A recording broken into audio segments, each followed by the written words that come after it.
Good morning, traders. We write Thursday, February the 20th. Welcome to another Flow Show. This morning I was a bit surprised when opening my PC, as you can see. I actually don't use ChatGPT. I just found it funny to put this one up.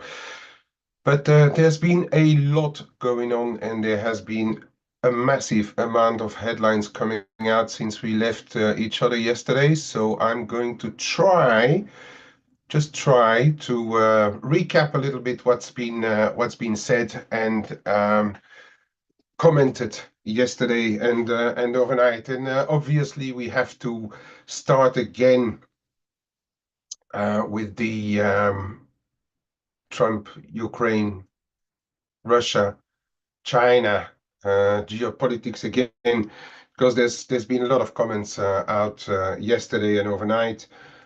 First of all, we had comments from Putin, and they were also supported by the Kremlin, and they're still commenting on what Europe or the UK plans to do, trying to get some peacekeeping or sending troops, and it's really not for the likings of the Russians, obviously. But in the meantime, there are meetings planned, whether it be between Putin and Trump, but also Macron and Starmer, UK Starmer, are planning to go to Washington the coming week to talk about obviously the Ukrainian situation and I guess a bit of trade as well. But the Trump lines yesterday were, well, it's difficult to put them in words, but they were not really positive, especially not when it comes to Ukraine itself and President Zelensky. I trust you've all seen the Trust Social posts that Trump sent onto the waves. Um, Really diminishing or trying actually to really hammer Zelensky and painting Zelensky into a corner, calling him all kinds of names, saying that's his fault that he hasn't been to negotiations so far, that he could have showed up. But then again, he wasn't really invited, was he? Um, so that's where we are now. There are, as I said, a lot of meetings planned, so the situation is still very fluid. But what comes out of the US administration is really threats to stop really all support down there. And what I've been discussing already is that it could all end up being a just being a huge bill for Europe to pay if Europe needs to go into the protection of Ukraine itself and trying perhaps even to have some rebuilding efforts. Just the latest headline dropping on the Ukraine is that Spain's Premier Sanchez is planning on a visit to Ukraine early next week as well. So it does seem that where Europe was like trying to scramble and finding unity or ways to do something, now they really start to move because we heard from Macron as well. So this situation is not done yet. Nothing is done, obviously. And we will see in the next few weeks what's going to come out of all of this. And then we move on to the more local side of things. Actually, no, I'm going to stay on the international front first of all, because there's been an update on some of the official pages in the US concerning China, and it's really all good and all bad at the same time.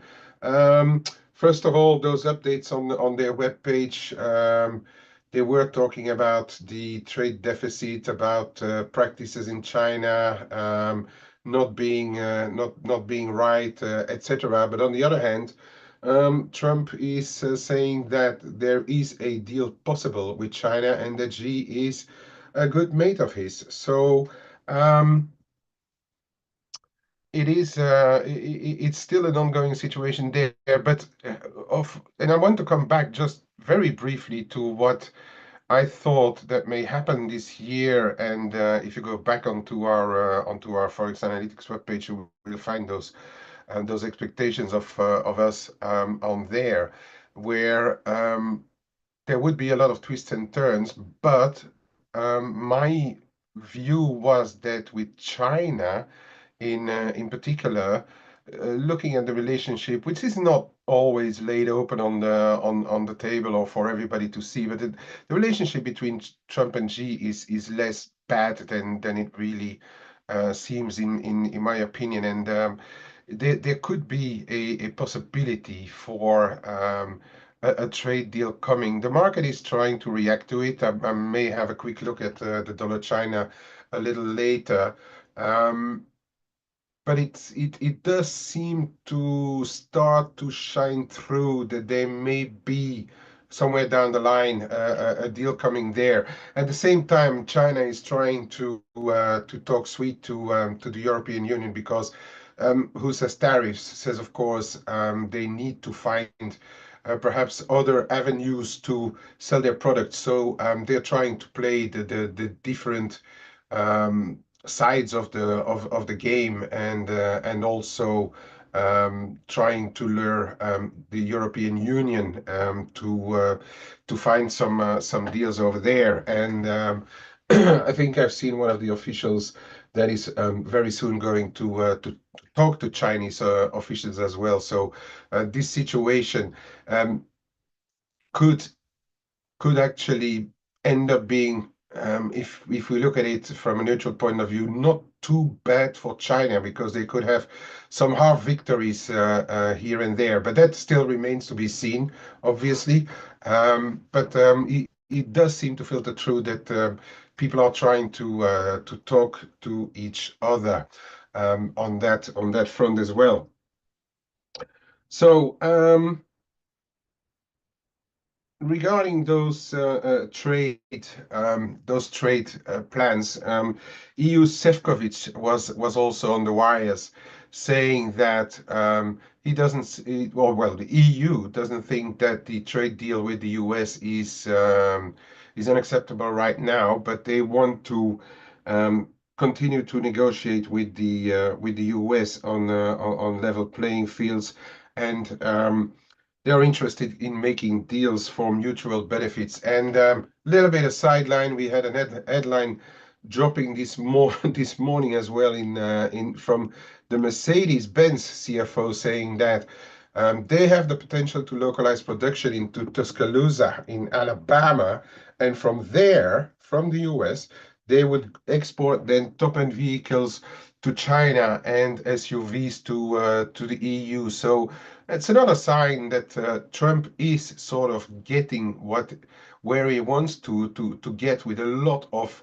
parties, trade relations, and gradually, one by one, they're all willing to come and sit around the table to negotiate deals with Trump and America because it's just such a big market. So I mean, things are on the move.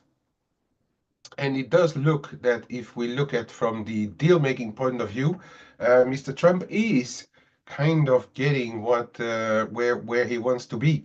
The geopolitical side, we leave that in the middle right now. The situation is still extremely fluid, as we know.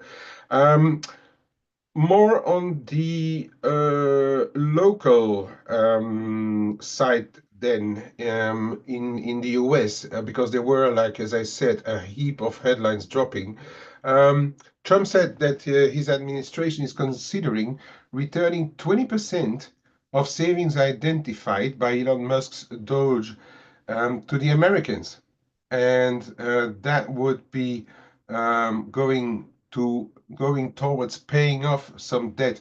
Now, on the other side, he's planning tax cuts for all new um, incentives, whether it be on manufacturing or oil or anything, which could amount to nearly $4.5 trillion, which is I don't know whether Musk's Doge initiative would even start to cover the beginning of repaying or compensating for those kind of tax cuts. So that's another thing where I'm a little bit in doubt that these give and take on tax cuts and budget spendings, because he's also asked the Pentagon to come up with a sweeping budget cost-cutting exercise. Still not sure whether this is the one is going to compensate for the other, really. Um, and then another headline is that obviously he is now pushing the House to come up with a big, beautiful bill under which um, there would be some real restrictions on migration, obviously, but it doesn't suffice the bill that the House was presenting or trying to vote for in the upcoming days. He wants something really, really bigger. So they are best going back to work to find out something else. I'm just trying to keep all those headlines short today because there's really been a massive amount of them, and I'm just trying to get through the main ones. Yeah. Um, in Europe, Schnabel was on the wires, then going to the ECB. She said yesterday that it was possible that we would come very close to an end of the rate cuts right now. That's a bit going against what she actually said earlier. Not specifically wanting to continue with rate cuts, but saying that it was still possible to get somewhere to neutral in the not too distant future. But yesterday she ate her words a little bit, and she said that obviously being data dependent, it would be possible that they are getting closer to the end of the rate cuts. Stournaris was not really agreeing with that because he was out on the wires this morning saying that ECB rates could fall actually to 2% this year. So we can see quite a bit of disagreement popping up again between different ECB members, which is for sure not going to make the task easier. We're still quite above the neutral rate, but if Stornaris gets it this way, we would be bang smack in the middle, around 2% there, of what they would expect as being some neutral rate there. What else? Yesterday we had also some more Fed comments out, and then that brings us to the FOMC minutes. The FOMC minutes was really, as I said on the chat yesterday, as expected, really. I mean, caution, bumpy road on inflation. They need to see more progress. Some even said that they might not be too far off of the market neutral. What There was one interesting line though that depending on what the fiscal picture would look like, they may have to pause the balance sheet runoff a little bit, and that could be an interesting one if one of those days we hear from maybe Powell or the deputy governor saying that the balance sheet runoff could be slowed down. And so we had Bostic pretty much repeating what was in the FOMC statement. They need to also have to see how the consumers react to any tariff-led price hikes that the businesses would pass on to the consumers. Because we know, obviously, that the Fed is very, very closely looking at what the consumer is doing over there. And if there would be signs that the consumer taps out on tariff-led price hikes, that is something that they may have to react to at the Fed. So that is one of those data dependency issues that they are going to clearly watch very closely. Jefferson said more or less the same thing. They can take more time for the next rate decision. He did say that the household balance sheet is still in good shape right now. Goolsby came out. Well, I mean, okay, moving on. And that is for the FOMC. We're moving over to OR. As we know, yesterday the RBNZ cut 50 BPs, and then he, in the statement and afterwards, also said that the next rate cut may be a smaller one, that the market is kind of in line with what they expect for another couple of 25 BPs cuts. He added a few lines yesterday evening saying that the Kiwi exchange rate is broadly at fair value for what the RBNZ is concerned, that there are still inflationary pressures, but they expect those pressures to wane and that inflation will fall. He did say, though, that he expects a dampened, subdued business investment picture going forward this year, but it would take an economic shock to cut another 50 BPs. So he's keeping this line what already came through in the statement. The Kiwi is doing relatively okay coming out of the RBNZ. It's a bit counterintuitive perhaps for some people when a central bank cuts 50 BPs, but it all really depends in this day and age where the level is still at. They are still at relatively decent level on their interest rates. Let me quickly go it. Oh, it's not even there. But anyway, yeah, they cut their rates to 3.75%. It's not that far away from other majors. It's really the rate path and the expectations which are going to be important there. And I guess the market was a bit short Kiwi expecting this rate cut and buying back some. Um, Next, what did we have? We had a meeting between, and it's one of those regular meetings that we had between Ueda and Kishida. And it's going to be interesting to watch the yen moves again. Yesterday I already touched upon those, but the yields are moving higher in Japan. There was no fight back. They actually did not discuss, according to Ueda, they did not discuss the higher yields or the long-term rates with between him and Ishiba, but there's very very little fight back against those yields going higher. And yesterday and on prior shows I already discussed this. We are getting closer to levels where I think that it is getting interesting for the Japanese whales to bring some money home. And I guess that we are perhaps seeing the start or being in this kind of scenario where it is possible that the Japanese whales are starting to get interested in bringing some money back home. So I guess the market is trading a bit on the back of it. We also had some comments already, if I am not mistaken, about the um, some Japanese business lobbies saying that they expect the wages to go up again this year. So that adds another positive um, positive factor or positive wind behind the yen right now. And then I come back quickly to what Trump said, and I spoke about this already yesterday.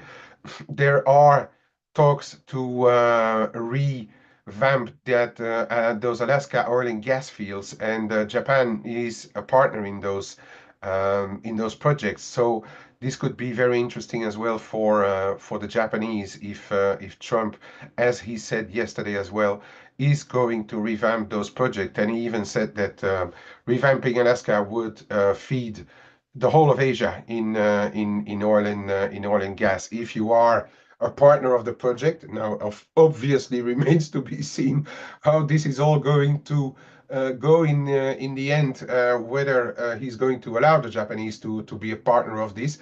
It's all going to be a bit more positive even for Japan, because still being an importer of energy for as long as all the nuclear plants are not back up and running, which is going to take years from now still, it is a tailwind for Japan, clearly. So there's a lot going on positive for the Japanese yen right now, and we've already seen that. Spoke about it yesterday. Spoke about those yen crosses, especially which are um, quite heavy, trading quite heavy. Right. What else?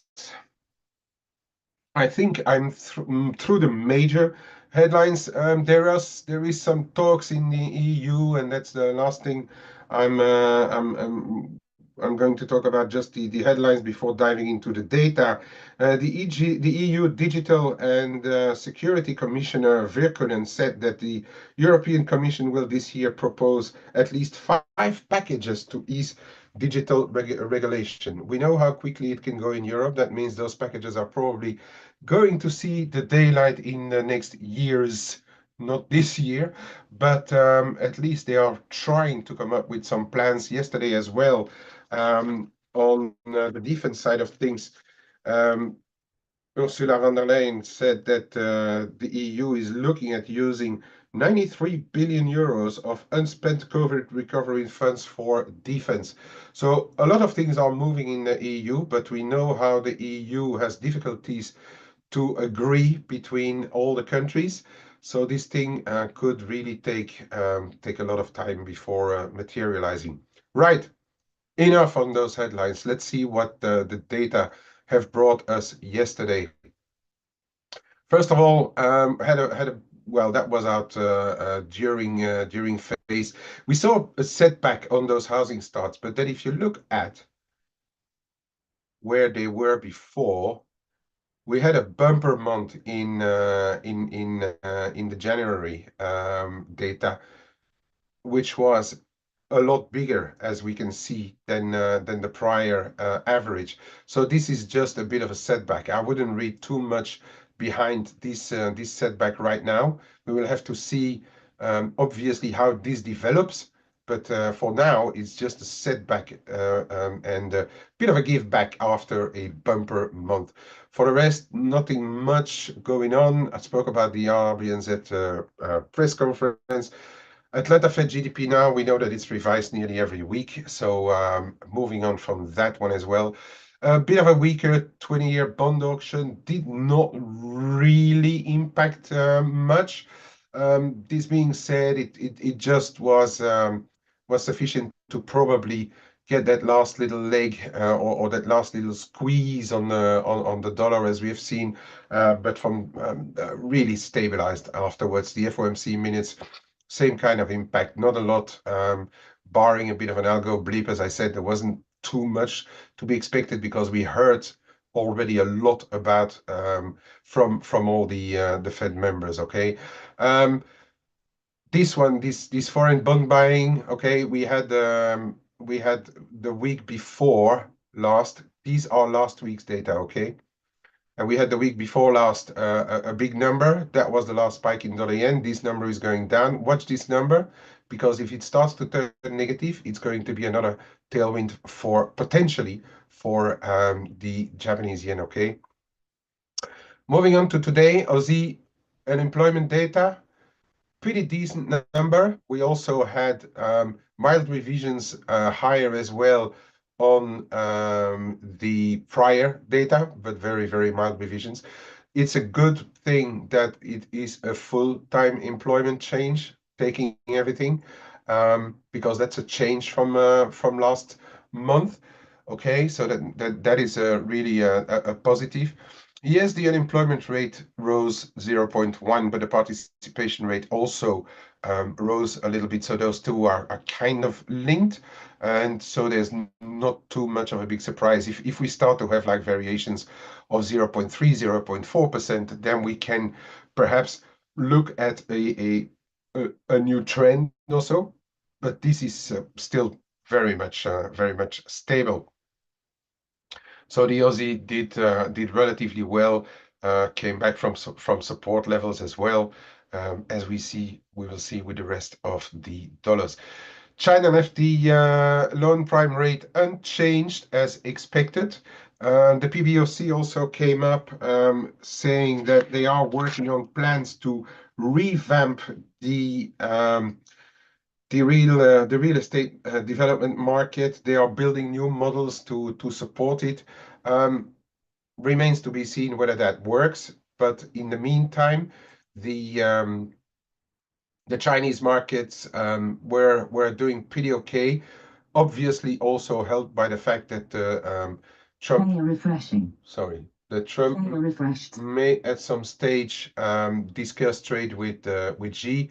That is also a support for the Chinese yuan, of course.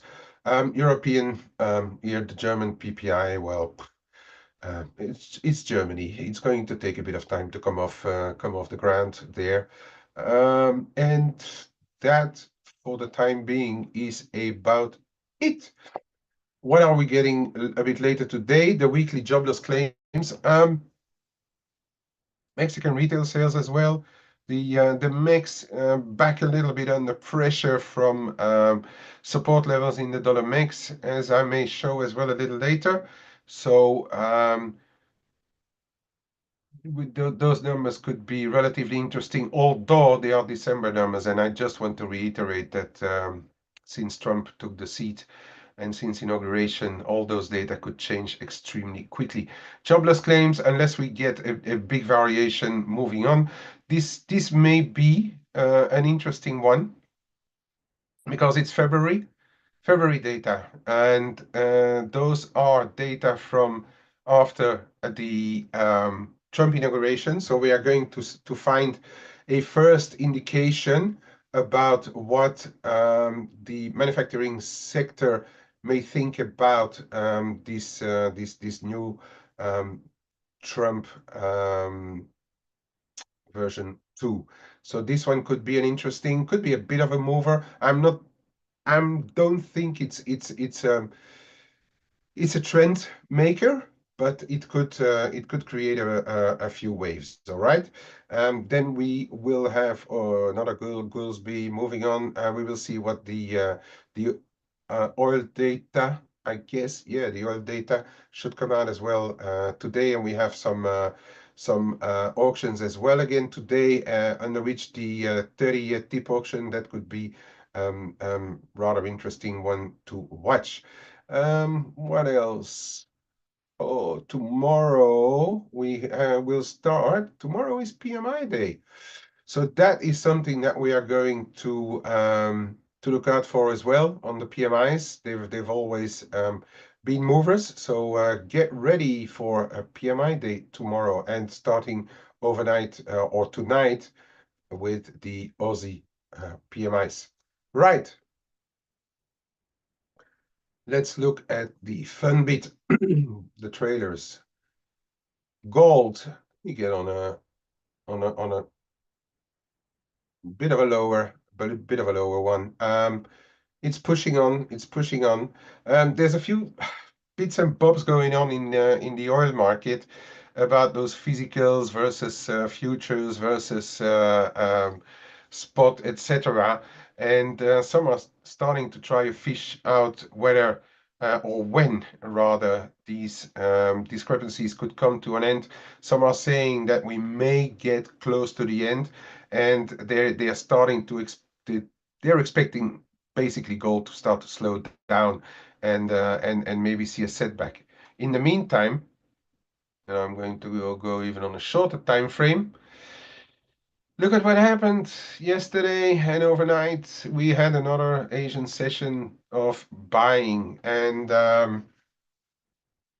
as you know, I'm always a very close watcher of what the Asians are doing with the metals. And again, they were buying, and really, whether it be technical because it's breaking levels, it's breaking the extension as well above 29.47, or whether it be flow-wise, or whether it be fundamental-wise, I personally still don't see a reason to start to fight this. Yes, there will be setbacks. We have seen one. We see regularly 30, $50 setbacks on even $50 setbacks on gold. But until we really get clarity that there is no need for a hedge against whatever may happen, whether it be on the inflation front, whether it be on the trade front, whether it be on wars getting or not resolved, until we really see fundamental changes, I think is really I don't want personally to stand in front. Now, 3K, we are now less than $50 away. 3K is obviously going to be a psychological level, but if you look at it technical wise or on the chart wise, I don't see much before 3,100 really. And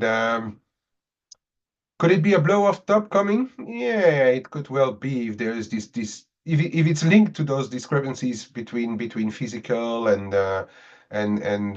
spot and things. It is possible that it's a blow off top and then we correct. But until this really happens, again, I see little reason to fight it. Yesterday, just to come back on a shorter time frame, yesterday there was a potential to come back down to 29 tens or so. We didn't even get there, stopped around 29 18 19. So these are still very minor, very minor setbacks right now. Okay, until we start to break, and let's, for the argument's sake, 29.10, 20, 29, the figure. Once we start to break below there may be a bigger setback coming. But then I still think low 28s, high 27s may contain a bigger setback unless something changes fundamentally. Okay, unless something changes fundamentally. Silver. Oh, what's happening? I can't get back. Uh-oh. Here we go. Just a little glitch. Silver still working on that top end. We saw a setback there as well, but it was contained back into the 32, 30, 50 zone. As I already mentioned, this looks to be a nice hinge or a pivot little zone for me to watch in silver, and it's held again. So we continue our path higher. I did let the ad go. I'm base long also keeping some of my additional purchases here in those 31s, which are folded into my longer term position. So I'm holding that. If we start to break above 33, 35, 40, then we're probably going to have a look back at higher levels. This is rather trading the positive side, I guess, of trade discussions, potential ending of wars or so. So there's different reasons for different instruments to move, but both silver and gold are still very big.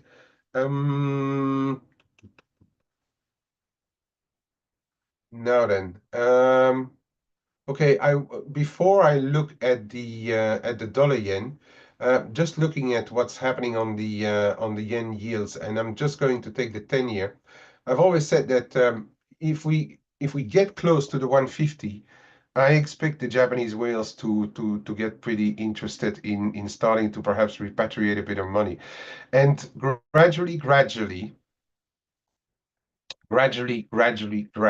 we are getting there. Okay. Um, I'm not going to say for sure that they are going to start to really repatriate massive amounts of money, because they could still wait for those wage negotiations, wait for the end of the fiscal year and do it in the new fiscal year. So we have to look at the timeline as well. So that's another possibility. But I suspect they are getting relatively interested, because also if you look at the 20s and the 30s, they're also coming back to interesting levels. They are trading above 2% in the 2-year, okay? So if you take away hedging costs, it may start to be interesting to repatriate a bit of money, okay? So, and then we move over to the dollar yen.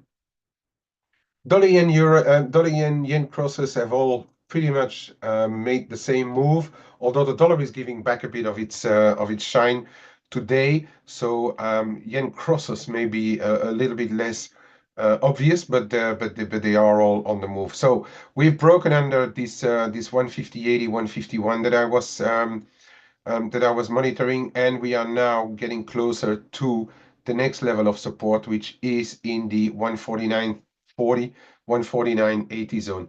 Depending on what happens to the dollar, we may be in for a test. If we look at it from a little longer term point of view, um, I think the next bigger level here will be in this zone here, which is 148.65 to 149. Okay, this I think could be an interesting one. It was the low of last time, and the start of this leg higher. So this is going to be an interesting watch. As I said, there's quite a few tailwinds behind the Japanese yen right now, expectations, but also in the facts. If you look at those rates, for instance, there is good um, there is positives behind the yen right now. I would expect on the day um, where I was expecting to find offers on rallies the other day towards this one, but we never reached it anymore. I would expect today, if we get back anywhere close to 150.80, 151, the figure to find renewed selling interest on the dollar yen. Okay, moving over to the euro yen for Derish. Well, it's still heavy, like with everything in yen related, but the euro is also finding a bit of support, you know. Hmm. I think it's heavy. I think we are going to in the short term we could find resistance here, 120, 157.30, if not closer to 158. But if it already caps 157.30, this triangle is potentially going to play out, and we could trade lower.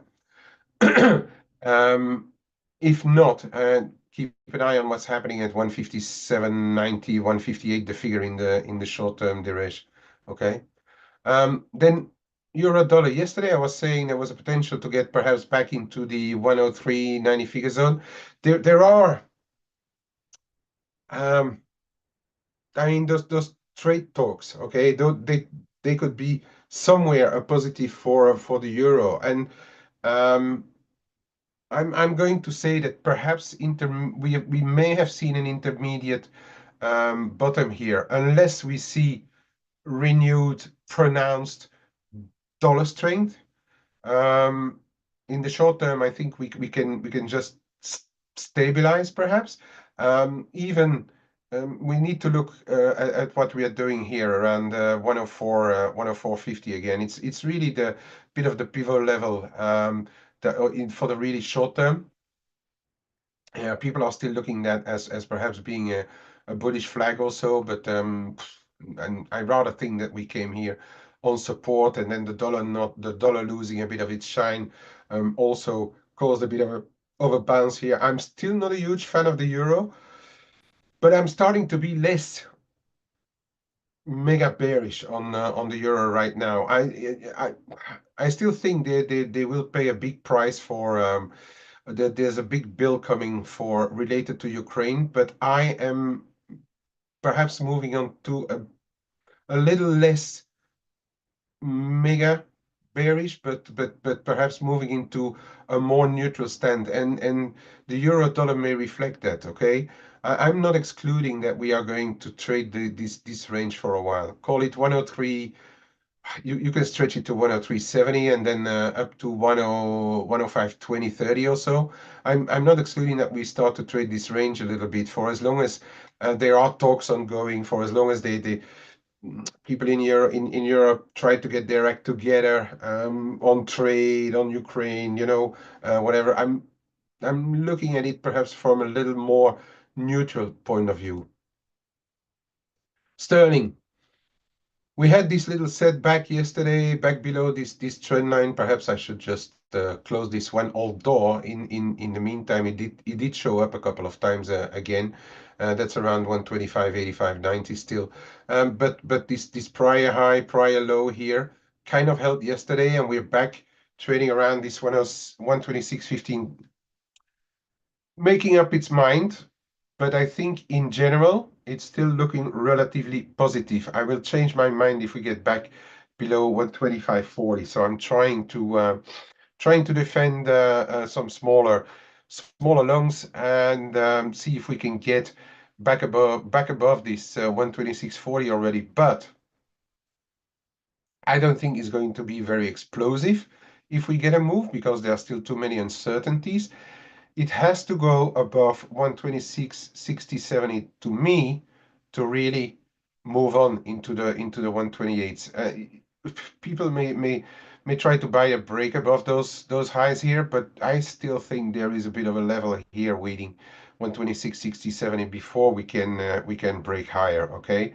On the downside, I've already mentioned the levels. Euro sterling still muddling away, still trading on the lows, but as I also said in a room this morning, before we can go back to those lows here, which I think there is a fair possibility still, we need to get through this zone here. And as you can see, before we did those lows in the low 82s, those low 82s are a massive level. Okay, by the way, I've already said it, but it's never bad to repeat it.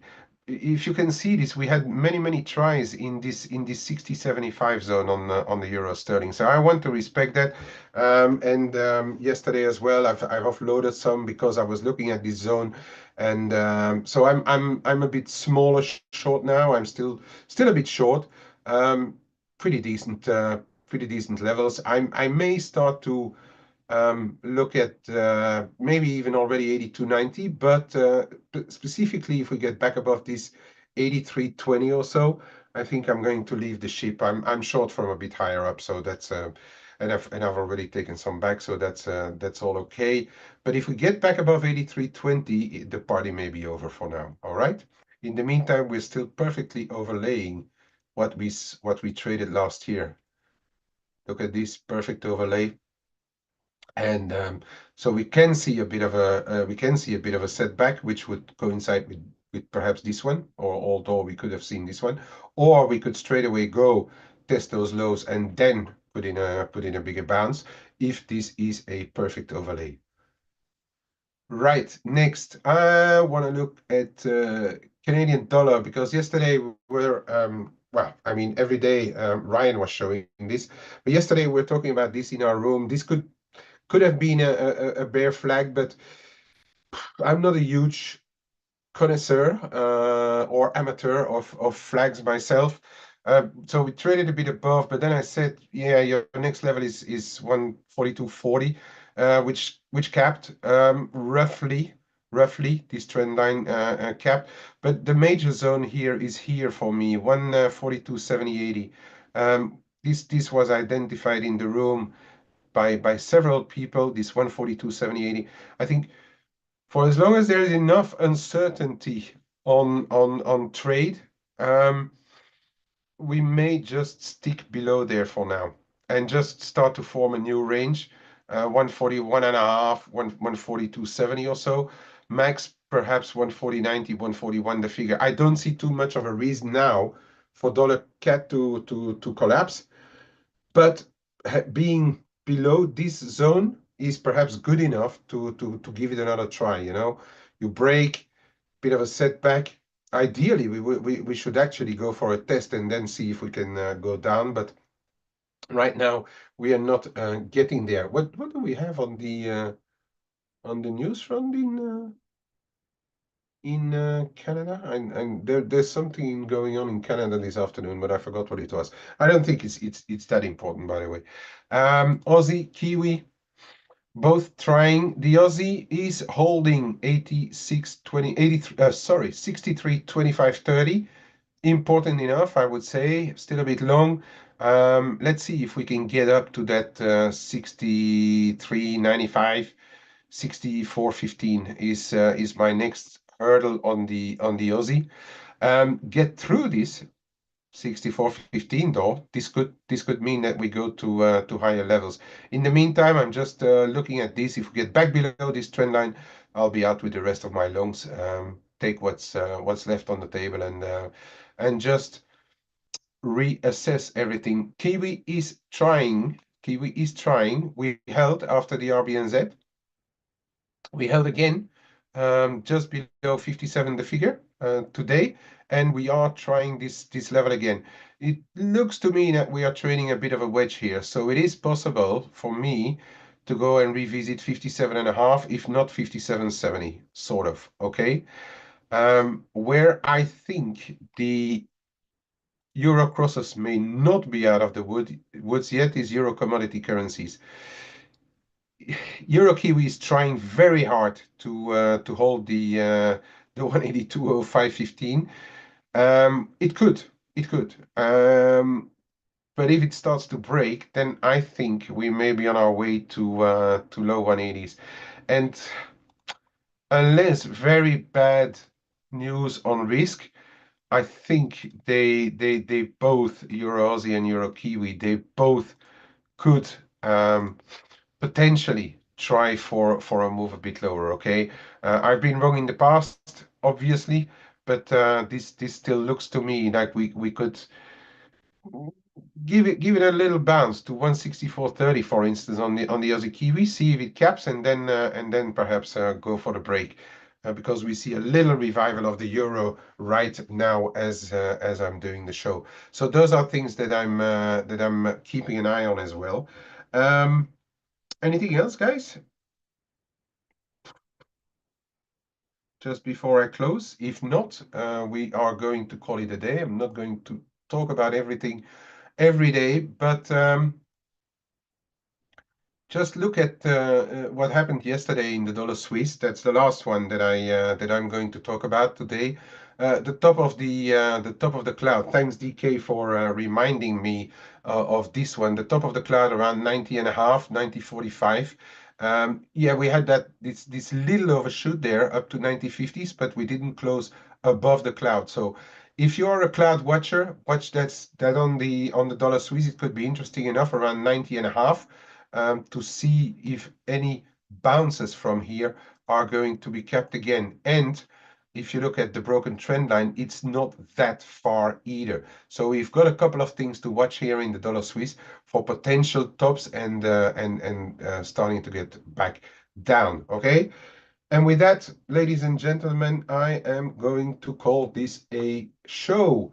Thank you all for your presence as usual, and we talk again tomorrow. Have a good day, guys.